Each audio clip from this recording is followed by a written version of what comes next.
Dios les bendiga grandemente, hermanos. Seguimos estudiando la palabra del Señor. La lección para este domingo es la última lección de la tercera unidad, llamados a obrar con justicia. El título de la lección, Vuélvete a Dios. Y el texto para memorizar, tú pues vuélvete a tu Dios, guarda misericordia y juicio, y en tu Dios confía siempre. La lectura bíblica se encuentra en Oseas 11 del 1 al 2 y 7 al 10 y Oseas 12 del 1 al 2 y del 6 al 14. Dice de la siguiente manera en la versión popular: Cuando el pueblo de Israel era niño, yo lo amaba. A él, que era mi hijo, lo llamé de Egipto. Pero cuanto más lo llamaba, más se apartaba de mí. Mi pueblo ofrecía sacrificios a los dioses falsos y quemaba incienso a los ídolos. Mi pueblo persiste en estar alejado de mí. Gritan hacia lo alto, pero nadie los ayuda. ¿Cómo podré dejarte, Efraín? ¿Cómo podré abandonarte, Israel? ¿Podré destruirte como destruí la ciudad de Adma? ¿O hacer contigo lo mismo que hice con Seboim? Mi corazón está conmovido, lleno de compasión por ti. No actuaré según el ardor de mi ira. No volveré a destruir a Efraín, porque yo soy Dios, no hombre. Yo soy el Santo, que estoy en medio de ti, y no he venido a destruirte. Ellos seguirán al Señor, y él rugirá como un león, rugirá y los suyos vendrán temblando del occidente. Capítulo 12. Efraín se alimenta de aire, todo el día va tras el viento del este. Aumenta sus mentiras y violencias, y hace pactos con Asiria y manda regalos de aceite a Egipto. El Señor le ha puesto pleito a Israel. Va a castigar al pueblo de Jacob por su conducta y le va a pagar como merecen sus acciones. Así pues, Israel, vuélvete a tu Dios, actúa con lealtad y rectitud y confía siempre en tu Dios. Dice el Señor: Canaán tiene en su mano pesas falsas, porque le gusta estafar. Efraín dice: si me he hecho rico, me he encontrado una fortuna, pero nadie podrá acusarme de haber obtenido mis ganancias por medios deshonestos. Yo, el Señor, que soy tu Dios, desde que estabas en Egipto, haré que vivas de nuevo en tiendas de campaña, como en los días de nuestro encuentro en el desierto.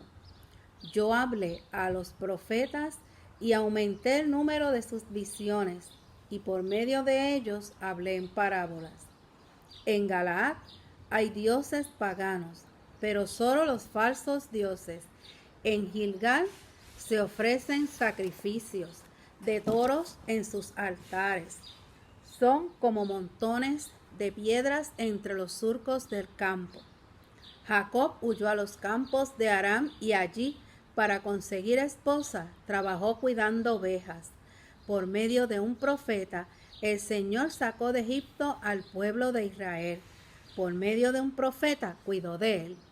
La gente de Efraín ha irritado al Señor, le ha causado un amargo disgusto. Por eso el Señor les hará pagar los crímenes cometidos y hará caer sobre ellos sus propias maldades. Palabra del Señor. Y hay una pregunta bien importante que es la prosperidad el estándar para juzgar a las personas y a la sociedad? ¿Se debería juzgar a las personas por la prosperidad? Vamos a estudiar esta pregunta y este tema usando 3 objetivos. El primer objetivo es afirmar que el conocimiento de Dios es la base, no solamente para una vida espiritual saludable, sino para toda la relación humana respetuosa y sana. El segundo objetivo, comparar la prosperidad como una meta mundana con las virtudes piadosas del amor y la justicia. Y el tercero dice, practicar el amor y la justicia como virtudes que emanan de la gracia y el poder de Dios. Tengamos ahora, hermano Richard López, con la exposición de la lección en este momento. Amados hermanos, Dios les bendiga, Dios les guarde en este día. Damos gracias una vez más al Señor porque nos permite a través de estos medios seguir conectados, seguir hablando de la palabra de Dios y sobre todo compartir en la lección que nos ocupa para este día, que ya nuestra hermana Sandra, y damos gracias a Dios por ella, que ya nos introdujo la lección, ya nos leyó la lectura bíblica. Estamos en la lección número 14, cuyo título es Vuélvete a Dios. Como muy bien leyó nuestra hermana Sandra, se encuentra en Oseas capítulo 11, los versos 1 y 2, y después 7 al 10, y también en el capítulo 12, los versos 1 y 2, y 6 al 14. Esta lección nos ofrece una serie de retos, como todas las anteriores. Nos han ofrecido retos a cada uno de nosotros. Y en esta mañana, a través de sus objetivos, nos reta sobre todo a practicar el amor y la justicia como virtudes que emanan de la gracia y del poder de Dios, junto con los otros dos objetivos que ya leyó nuestra hermana Sandra para esta lección. Como en todas las lecciones, vamos a ir a través del formato que se ha ido siguiendo en cada una de ellas, que es hablar un poco del profeta, ver un poco de su contexto y luego entrar al contenido de los pasajes que se encuentran en la lección para el día de hoy. La lección está centrada en un mensaje que, a diferencia de los profetas anteriores que hemos visto, que hablaban a Judá en particular, esta lección está hablando para ambos reinos. O sea, se habla tanto para el reino del norte como para el reino del sur. Cuando hablamos de esto, el vocabulario bíblico de la lección de hoy nos señala lo que es el reino del norte, que es lo que comprendía las 10 tribus del norte, que como conjunto se conocía como Israel, y Samaria fue su capital. El reino del sur, que comprendía las tribus de Judá y Benjamín, y que se conocía como Judá, y Jerusalén fue su capital. También la lección centra lo que en su vocabulario, lo que es esperar en el Señor. Y esperar en el Señor en la Biblia conlleva la idea de expectativa, de esperanza, de confianza, una confianza que produce carácter en la vida del cristiano. O sea, nosotros los cristianos aprendemos a esperar en el Señor. Y es una actitud de confianza. O sea, nosotros confiamos en que el Señor ha de responder a su pueblo y nos ha de responder a cada uno de nosotros en el tiempo de Él. Porque siempre en el tiempo del Señor.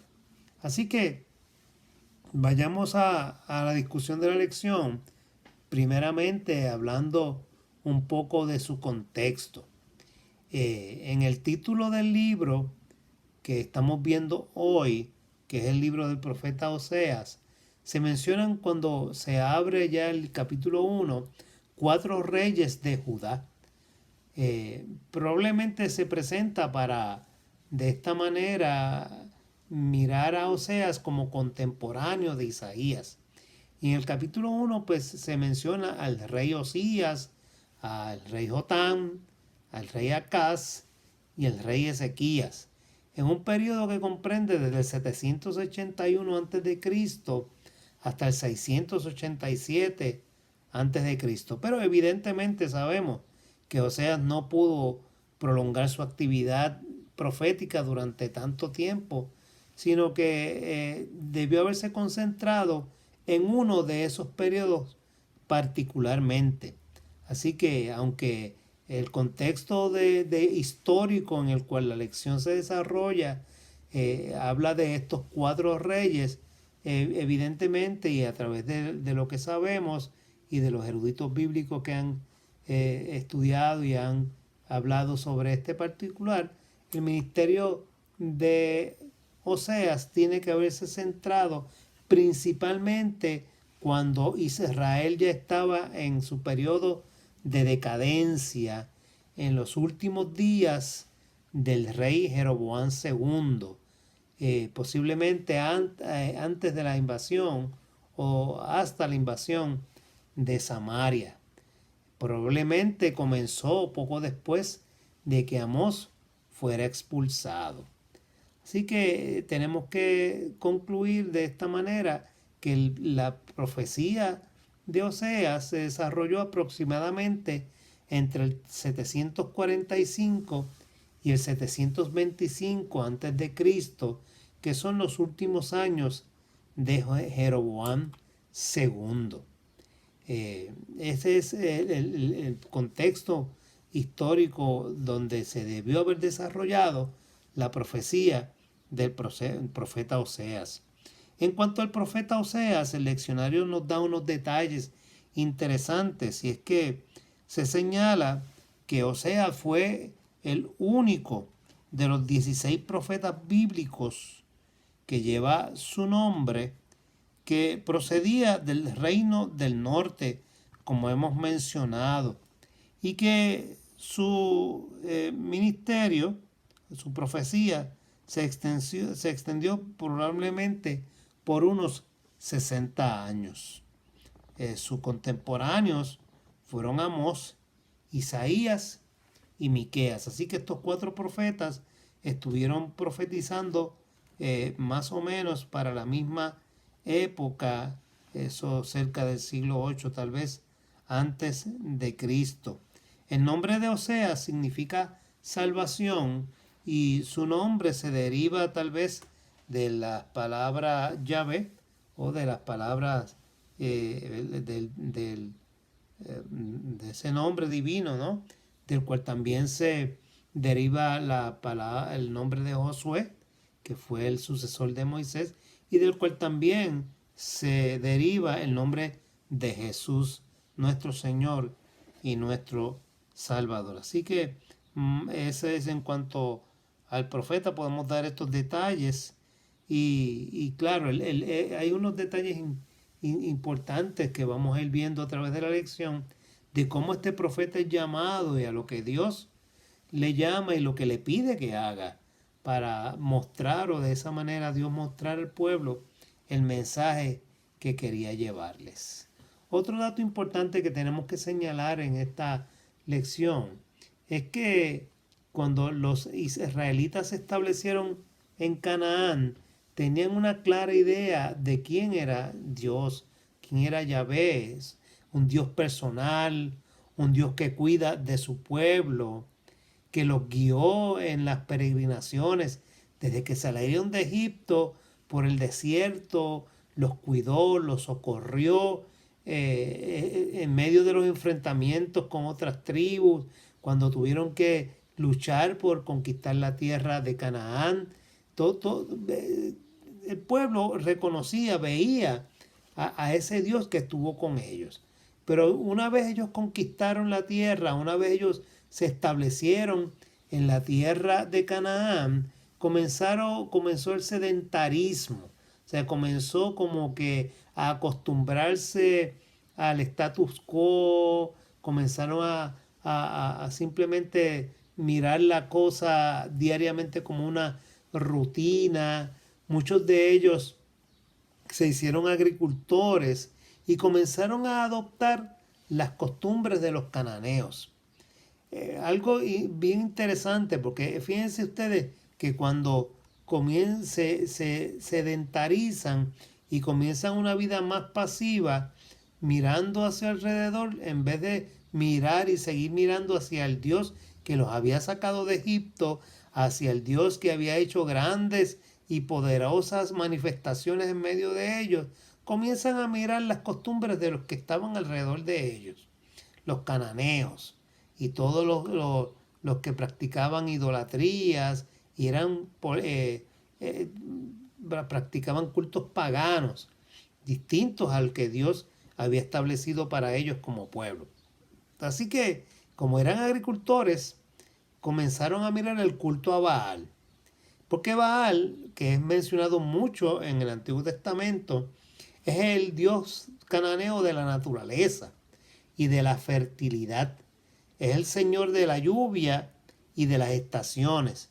Así que con frecuencia los israelitas comenzaron a practicar de este culto, aún sabiendo que muchos ritos de este culto a este dios falso estaban mezclados con prácticas inmorales y con prostitución sagrada. Así que vamos a ver, y se ha descubierto en la arqueología bíblica moderna, cómo en medio de los asentamientos judíos se han encontrado figuras de dioses paganos, de los cananeos y otros, lo que claramente nos deja ver que no solamente adoraban al Dios de Israel, a Yahvé, al Dios que los había sacado de Egipto, sino que también comenzaron a adorar dioses paganos como los que hemos mencionado y el más mencionado en el Antiguo Testamento, que es Baal, como ya hemos dicho. Así que hay una doble práctica, o sea, por un lado sí entienden y reconocen por un momento a Dios, y sí hay una práctica de los rituales en el templo, tal y como Dios lo había ordenado, pero por otro lado también los vemos en estas prácticas que son prácticas del culto pagano, más bien de Baal, mezclado con estas prácticas inmorales, como hemos dicho, y de prostitución sagrada. Y es un detalle importante en el contexto del libro de Oseas que estamos discutiendo en el día de hoy. La actividad de Oseas, como hemos mencionado y como ocurre con la mayoría de los profetas que ya hemos visto, estuvo condicionada por la situación política de Israel. Y claro, como ya hemos estado insistentemente diciendo, por la influencia enorme del baalismo en medio del pueblo. O sea, esa influencia del dios Baal, de esta adoración pagana, penetró fuertemente y profundamente en el territorio de Israel. La situación también de continuas revueltas, intrigas, traiciones, el apego a la idolatría y a esas constantes estilos de vida que estaba adoptando el pueblo de Israel fueron lo que provocaron críticas de parte de Oseas a los reyes y a gobernantes que sucumbieron y no supieron mantenerse fieles a lo que Dios había establecido. Así que tal y como todos los demás reyes que hemos estado discutiendo fueron estuvieron señalando lo mal que estaba el pueblo, le señalaban a los reyes: mira, estás mal, vas por mal camino, no ese es el camino correcto, no es lo que Dios quiere. Sin embargo, vemos al pueblo y vemos a estos reyes sucumbiendo, simplemente cayendo en estas prácticas que Dios definitivamente no aprobaba para su pueblo. Así que el profeta entonces descubre cómo en medio de esta situación Dios comienza a emitir juicio.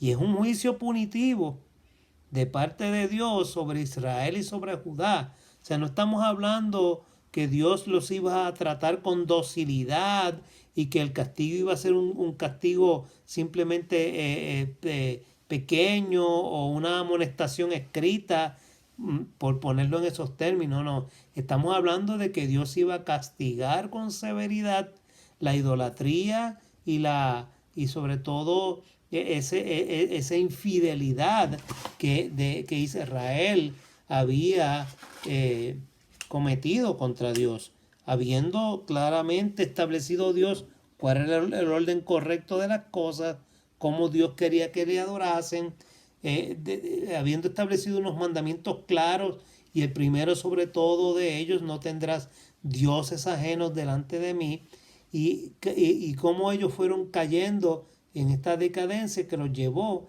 a violentar los mandamientos del Señor, sobre todo eso de no tener dioses ajenos al Señor. Así que el profeta tiene que denunciar eso fuertemente, y ve cómo Dios está comenzando a obrar con carácter punitivo en contra de su pueblo. Oseas expresa en su libro, y esto es algo interesante, las relaciones de Dios con Israel en términos del matrimonio. Y todo su mensaje tiene como tema fundamental el amor de Dios, ese amor de Dios expresado en tantas y distintas maneras, y cómo su pueblo desprecia su amor. Así que, y es interesante porque cuando vemos el libro de Oseas, vemos que Dios lo llama a ser profeta, y en el capítulo, ya del capítulo 1 le dice: mira, te vas a casar con una mujer que te va a traicionar, una mujer que te va a ser infiel, una mujer que se va a prostituir. O sea, con esas advertencias Dios llama a Oseas para ser profeta. Es algo realmente hasta paradójico o contradictorio el hecho de que tú me pidas, o a cualquiera se nos pida: mira, te vas a casar con este hombre o te vas a casar con esta mujer que te va a ser infiel, se va a prostituir, te va a abandonar, te va a hacer sufrir mucho, pero yo quiero que te cases con él o con ella, según sea el caso, ¿no?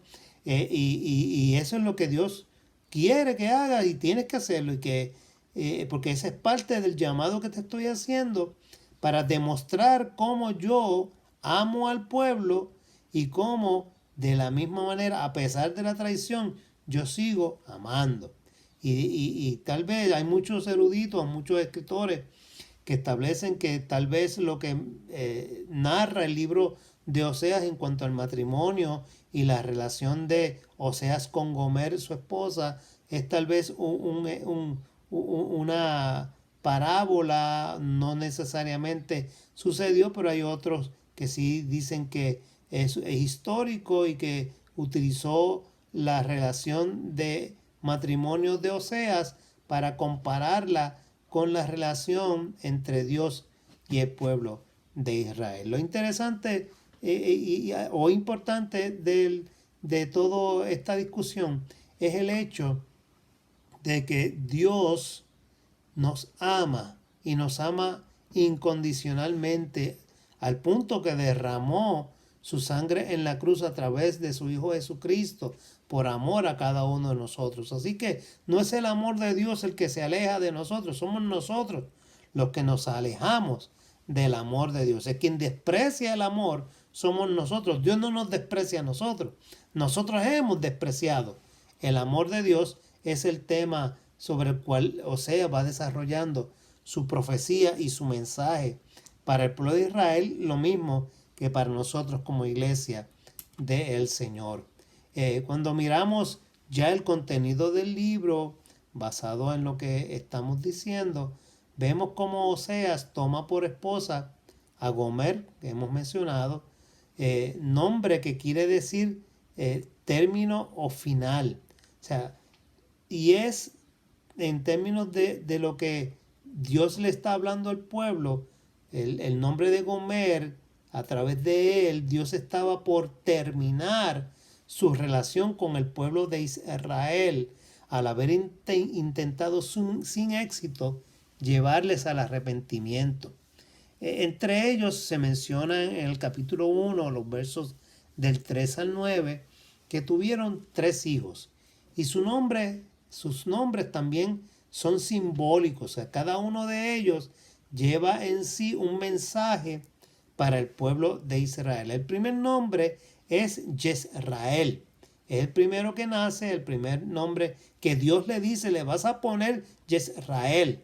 Y lo que significa el nombre es porque muy pronto pediré cuentas de la sangre de Israel a la dinastía de Jehú y pondré fin al reino de Israel. O sea que a través de ese primer hijo que tiene Oseas con Gomer, Dios está diciendo, mira, yo le voy a poner fin al reino de Israel. Así que la primera profecía que se lanza en contra de Israel a través del primer hijo que le nace a Oseas es, mira, la relación que existe con Israel va a terminar. Este reino del norte va a terminar. Y es sobre todo interesante porque acuérdense que Israel y Judá son dos reinos que surgen de la división luego de que Salomón muere.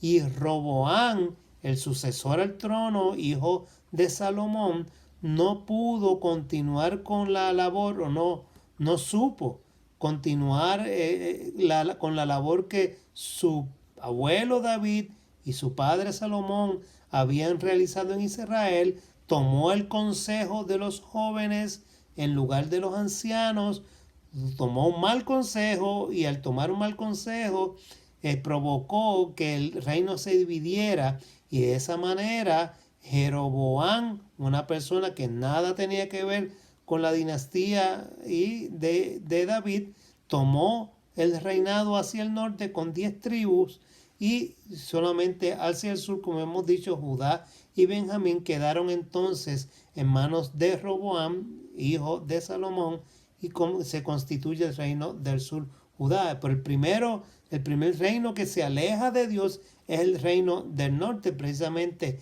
estas 10 tribus que se alejan del Señor comienzan a practicar la idolatría, se alejan sobre las prácticas sanas y sobre todo de la palabra de Dios. Y de esta forma es que Dios, a través de Jezreel, el primer hijo que le nace a Oseas, le dice, mira, a ese reinado que comenzó mal, yo le voy a poner fin. Y es sentenciado a través de este primer hijo que le nace a Oseas. El segundo hijo se llama Lo-Ruhama, que significa no compadecida. Implica que ya no me voy a compadecer de Israel, ni lo perdonaré. Wow, hermano, es algo terrible cuando Dios nos dice, mira, ya no voy más. La semana pasada decía Sandra en la clase que Dios se cansa y claro, eso es un antropomorfismo. Obviamente nosotros sabemos que Dios como ser supremo, creador de todas las cosas y eterno, no tiene fatiga de ninguna manera, pero en términos de nuestro propio comportamiento y nuestro alejamiento de Dios, provoca que, mira, realmente las cosas cambien en cuanto a esa misericordia que Dios pueda tener con nosotros. Y este nombre del segundo hijo de Oseas nos habla de que ya yo no voy a compadecerme de Israel, ya yo no lo voy a perdonar. Así que los Ruhama implica el mensaje para el pueblo de que no te voy a perdonar. O sea, ya no hay perdón para ti. Y que se nos diga ya no hay perdón para ti es algo fuerte, porque al igual que uno puede cometer errores y comete un error y comete dos, comete tres, pero llega un momento, aunque el Señor Jesucristo le contestó a Pedro, y mire cuántas veces tengo que perdonar, y Jesús le contestó 70 veces 7. Pero en el contexto de la gracia y la salvación y el perdón de Dios son eternos. Pero en el contexto de lo que Dios quería para Israel como ejemplo para el mundo, llega un momento en que Dios le perdona y conserva ese remanente fiel de Israel, remanente que viene a constituirse en la iglesia a través de Cristo, que somos nosotros. Somos perdonados en la eternidad por la sangre de Cristo. Gloria a Dios. Aleluya por eso. Pero en el contexto del profetismo de Israel, Dios tiene que tomar cartas en los asuntos de ese desvarío y ese desvío del pueblo de Israel. Y aquí lo vemos como a través del segundo hijo de Oseas se le dice, mira, ya yo no te voy a perdonar. Y primero le he dicho, el reino del norte va a desaparecer. Y el tercer hijo, que se llama Lo-Ami, significa, mira, ya tú no vas a ser mi pueblo. No, pueblo mío, ya ustedes no son mi pueblo y yo no estoy con ustedes. O sea, es aquí ya viene a nuestra mente la imagen del profeta Ezequiel cuando ve que los querubines bajan del cielo y se llevan la gloria de Dios del templo, poniéndonos como ejemplo en ese momento que Dios se está yendo del medio del pueblo. O sea, ya yo no voy a estar con ustedes.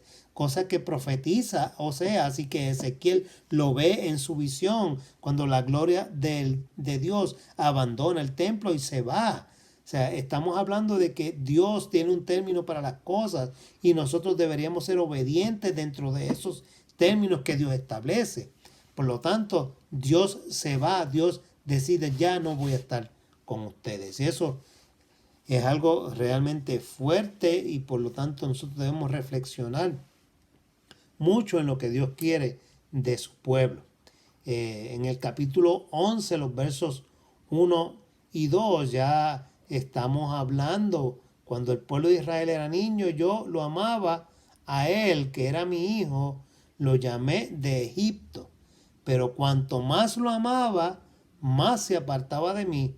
Mi pueblo ofrecía sacrificios a los dioses falsos y quemaba incienso a ídolos. Wow, miren, ahí ya el Señor está hablándole y seguía manteniendo, ¿verdad? Como hemos dicho, Israel de alguna manera seguía manteniendo una fe en Dios, pero en la práctica acudían más a Baal.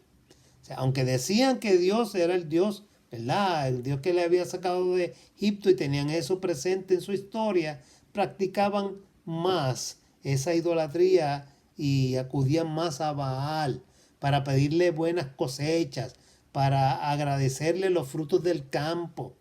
Más bien practicaban abiertamente la idolatría y al menos compaginaban su fe monoteísta con las prácticas idolátricas. O sea, tenían un sincretismo. O sea, practicaban por un lado la religión, lo que la ley ordenaba para el pueblo, tal y como Dios lo había establecido, pero al mismo tiempo también tenían estas prácticas idolátricas en medio del pueblo, y eso es lo que se llama sincretismo, cuando usted tiene varias prácticas religiosas y las mezcla unas con las otras, y entonces se confunden unas con las otras. Y ante esta situación, Oseas tiene que venir y ser el héroe del monoteísmo y abiertamente comienza a contrastar lo que es esa práctica sincretista de tener muchos dioses con el pensar y el obrar de lo que es la práctica correcta y que Dios había establecido. O sea, comienza a surgir como ese profeta que los llama de nuevo a encontrarse con Dios y adorar al único y verdadero Dios. Ya en los versos 7 y 8, donde habla mi pueblo persiste en estar alejado de mí, gritan hacia lo alto, pero nadie los ayuda. ¿Cómo podré dejarte, Efraín? ¿Cómo podré abandonarte, Israel? ¿Podré destruirte como destruir la ciudad de Admá? ¿O hacer contigo lo mismo que hice con Seboim? Mi corazón está conmovido, lleno de compasión por ti.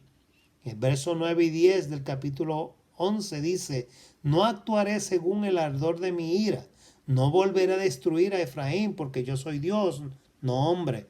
Yo soy el santo que en medio de ti, y no he venido a destruirte. Ellos seguirán al Señor, y él rugirá como un león, rugirá, y los suyos vendrán temblando de occidente. Así que, a pesar de su desvío y a pesar de haber abandonado a Dios, vemos a Dios hablándole al pueblo de esta manera. Y la mejor manera de expresar el dolor de Dios hacia su pueblo es sintiéndolo en nuestra propia experiencia personal, como era el caso de Oseas. O sea, hemos dicho que Dios llama al profeta Oseas y le ordena que se case con una mujer que lo iba a traicionar y todo lo que podemos mirar si leemos el libro de Oseas, como Gomer se va de la casa, se prostituye, él luego va y la busca, no puede rescatarla, luego a ella la van a vender como esclava y ella va Oseas va y la compra habiendo sido su esposa, la compra como esclava y la rescata y la vuelve y la trae a su hogar. O sea, esa manera de en cómo Oseas se comporta con Gomer es la manera en que Dios se comporta con su pueblo. O sea, y es que quería Dios demostrar con esa actuación que no hay otra manera en que usted aprende. No hay otra manera así. Solo así nosotros conseguimos que nuestro mensaje y nuestra predicación sean poderosos. No simplemente teoría. Es cuando estamos llenos de unción, estar llenos de la unción de Dios, llenos del amor de Dios, llenos de la misericordia de Dios, llenos de la compasión de Dios. Para poder ser conforme al corazón de Dios, tenemos que entender ese corazón y experimentar el mismo sufrimiento, la misma experiencia de Dios, sufriendo por su pueblo. O sea, cuando nosotros hablamos de amor y el amor de Dios, usted imagínese sacrificar a su propio hijo para que entonces nosotros tuviésemos salvación. O sea, esa expresión de Dios hacia su pueblo es el ejemplo a través de la vida de Oseas y de su esposa Gomer y de los hijos que hemos mencionado, cómo se plantea en la profecía de Oseas.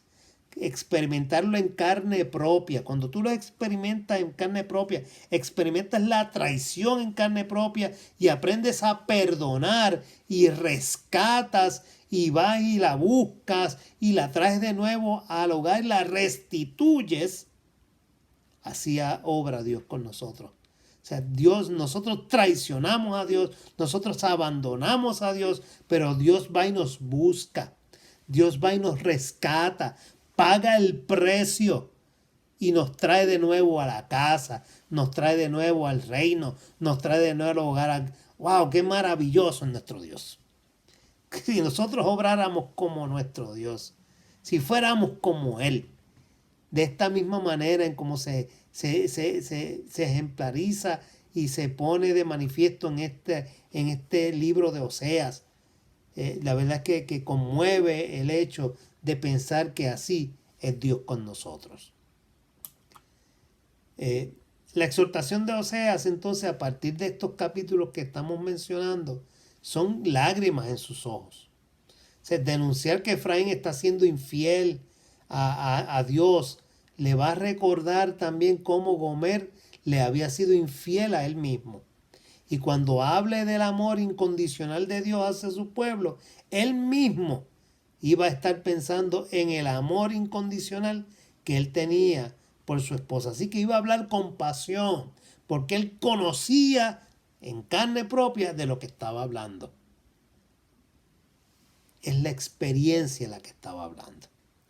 O sea, podía hablar del pueblo de Israel, de lo que era el amor, lo que era la reconciliación, lo que era haber sido infiel, y a pesar de eso Dios te sigue buscando porque Él lo había hecho primero en su propia vida. O sea, de ahí la importancia de por qué el libro de Oseas tiene esta comparación tan preciosa que estamos hablando en esta mañana. Ya en el capítulo 12, en los versos 1 y 2, se nos dice: Efraín se alimenta de aire, todo el día va tras el viento del este, aumenta sus mentiras y violencia, hace pacto con Asiria y manda regalos a Egipto.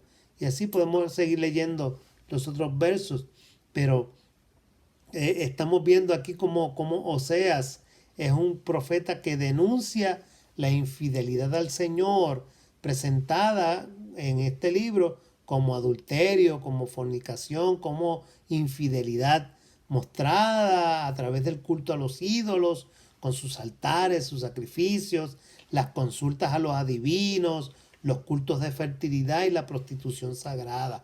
Fíjense que Gomer se prostituye, como uno podemos ver, se puede leer en el libro de Oseas, y el alejamiento del pueblo de Israel de Dios tiene que ir, es uno igual, o sea, se prostituye. ¿Por qué? Porque parte de las prácticas del baalismo que hemos mencionado era la prostitución sagrada, donde los ritos de fertilidad también estaban acompañados de estas prostitutas sagradas que se entregaban como parte de un ritual para que Dios, este Dios o este Dios falso, ¿no?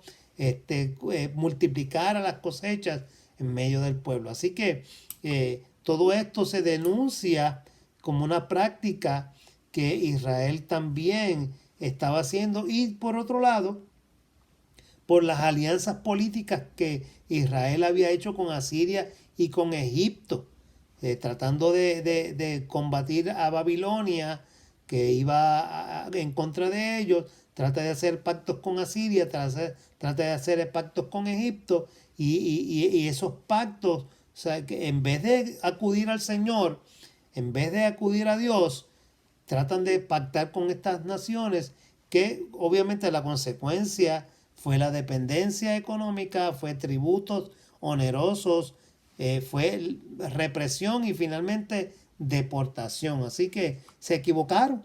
En vez de acudir a Dios, acudieron a las personas equivocadas. Así que nosotros tenemos que tener mucho cuidado de acudir a las personas equivocadas también cuando estamos en conflicto, en vez de acudir a nuestro Señor. Así, el capítulo 12 nos muestra cómo Dios siempre nos habla a través de los profetas, cómo Dios a través de ellos aumenta las visiones, cómo Dios siempre sale a nuestro encuentro, no importa la situación, Dios está en medio de su pueblo siempre.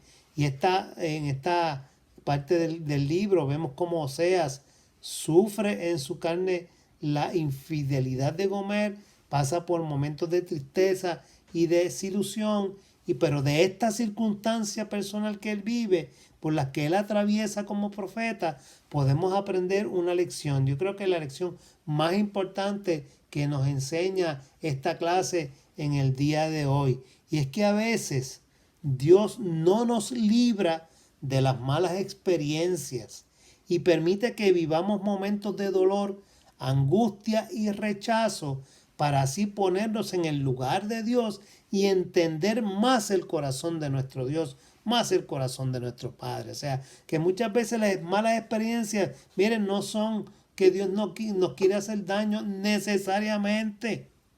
Dios no nos libra muchas veces de estas circunstancias que para nosotros son negativas, porque son el lugar del aprendizaje. Nosotros estamos pasando ahora por una angustiosa espera en medio de una pandemia, luego de haber pasado un huracán, luego de haber pasado terremotos, y sigue temblando, y sabemos que sigue temblando, y ahora en medio de esta enfermedad, y en medio de personas que conocemos alrededor nuestro que han sido afectadas, y nosotros decimos, Dios mío, ¿por qué tanta calamidad? ¿Por qué tanto sufrimiento? Mira, todo esto tiene estos momentos de angustia. Esos momentos son para entender a Dios, para entender cómo Dios se alza en medio de estas circunstancias y nos enseña a vivir de manera distinta, para que podamos mirar hacia Dios, levantar nuestra vista y decir, realmente necesitamos del Señor.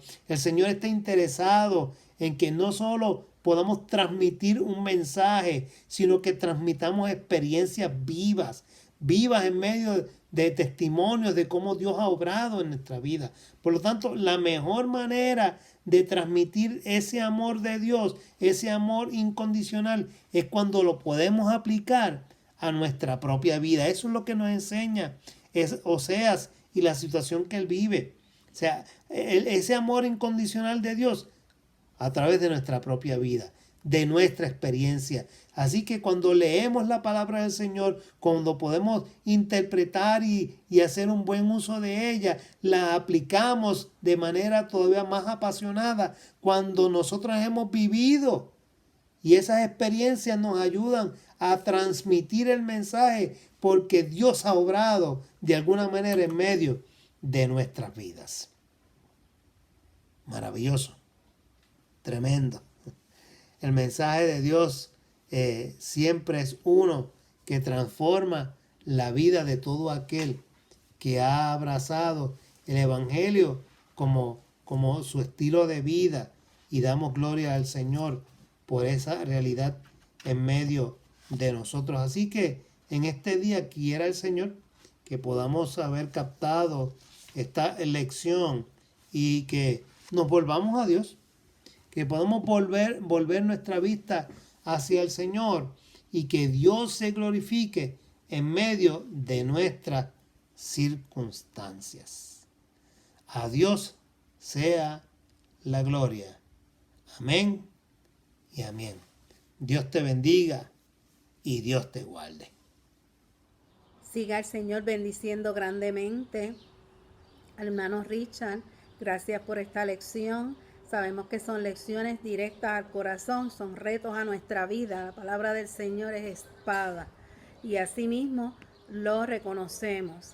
Esta lección 14, como dijimos, es la última lección de la unidad 3 y el título era Vuélvete a Dios. En este momento vamos a resumir en 3 puntos la lección. Primer punto. Durante este trimestre hemos estudiado por medio de los profetas antiguos sobre el corazón de Dios. Él desea sobre todo que un pueblo que lo conozca por medio de escuchar su voz, obedecerlo y que se aparte de ídolos humanos. Dios busca hombres y mujeres que le sirvan de todo corazón. Eso implica extender el perdón humano, divino y la misericordia del Señor a otras personas. Y el último punto de resumen, el amor de Dios es su regalo más precioso al mundo y se manifestó en su Hijo Jesucristo, el esposo de la iglesia. Como habíamos dicho, un domingo bien especial, un día, ¿verdad?, donde recordamos el Espíritu Santo como nuestro guiador, nuestro consolador y nuestro guía siempre.